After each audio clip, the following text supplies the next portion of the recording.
इमाम मस्जिद की तनख्वाह कम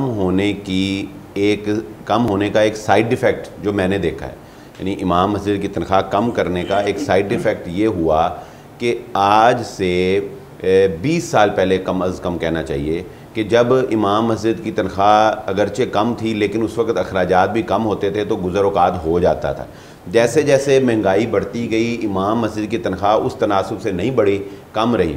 उसका नतीजा ये निकला कि अब जब इमाम मस्जिद की तनख्वाह कम थी तो उसका गुज़र औक़ात नहीं होता था, तो फिर उसने वो मस्जिद की रौनक जो बच्चे नाजरा पढ़ने के लिए आते थे उनसे तवज्जो हटा के होम ट्यूशन से अपना गुजारा करना शुरू कर। ये एक बहुत बड़ा नुकसान हुआ कि हमारी 90% मस्जिदें कम से कम जो मैंने देखी हैं ना, बिलखुसूस कॉलोनियों की मस्जिद, जो थोड़े से महलों की मस्जिद है उनका नहीं मैं कुछ कह सकता, कॉलोनियों की मस्जिद में हमने जो बचपन गुजारा है फजर के बाद और असर के बाद, मेरा ख्याल है कि कमो बेश 150 से 200 बच्चा है, 100 तो कन्फर्म है ना, 100 बच्चा मस्जिद की तरफ रौनक ऐसे जा रहा होता था। ठीक है, वो रौनक आज आपको नज़र नहीं आएगी। उसकी वजह क्या है? उसकी वजह यह है कि इमाम साहब बेचारों की तनख्वाह कम थी, उनका गुजारा नहीं होता था। अब वो क्या करते, उन्होंने घरों में जा जा के लोगों को पढ़ाने की तरगीब दिलाई, खुद जाके लोगों को पढ़ाना शुरू कर दिया। जो मस्जिद में आते थे उन पर तवज्जो ना दी और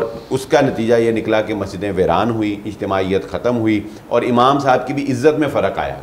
किसी के घर जाके पढ़ाना ये दीन का मिजाज नहीं है कि आप एक ऐसी पर्सनैलिटी जिसके पीछे आप नमाज़ पढ़ते हैं वो जाके आपके घर बेल दे के और इंतज़ार करे और फिर आपके बच्चे को पढ़ाए।